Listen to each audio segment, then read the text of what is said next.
Mini মাছ দিয়ে আমি সর্ষে বাটা দিয়ে আর এখানে হচ্ছে শিম দিয়ে শিম সর্ষে মেনি শিম আর এই যে সর্ষে বাটা দুরকম সর্ষে আর কাঁচা লঙ্কা বেটে নিয়েছি এসব। তাহলে মিনি মাছ ভাজার জন্য আমি কড়াইতে সর্ষের তেল দিয়ে দিচ্ছি।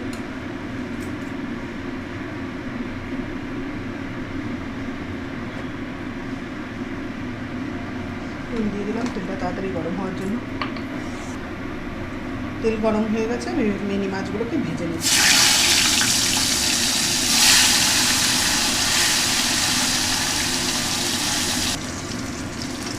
মিনি মাছ ভাজা হয়ে যাচ্ছে, আমি তুলে দিচ্ছি।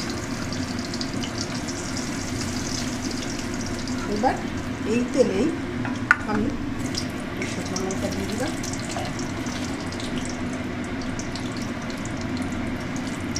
কালো জিরে দিয়ে দেবো, শিমটাকে ভেজে নেবো।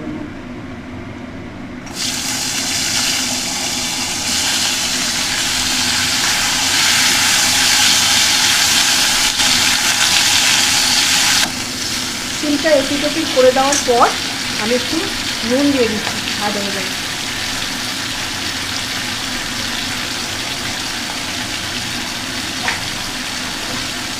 নুনের পরে হলুদ দেবো,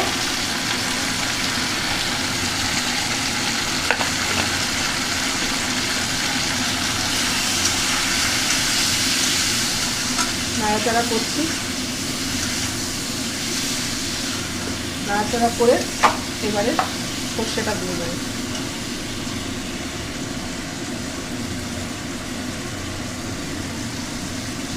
সর্ষে বাটাটা দেওয়ার পরে একটু নেড়ে নিচ্ছি, খুব বেশি নাড়বো না, কারণ সর্ষে বাটা বেশি নাড়লে তেতো হয়ে যায়, তাই বেশি নাড়বো না, হালকা করে একটু নেড়ে এর মধ্যে আমি জল দিয়ে দেবো।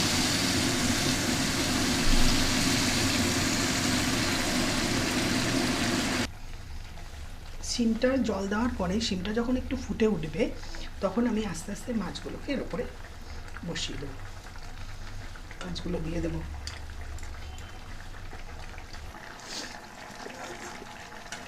তাহলে অলমোস্ট হয়ে গেল আমাদের মিনি মাছের শিম সর্ষে দিয়ে মিনি মাছ।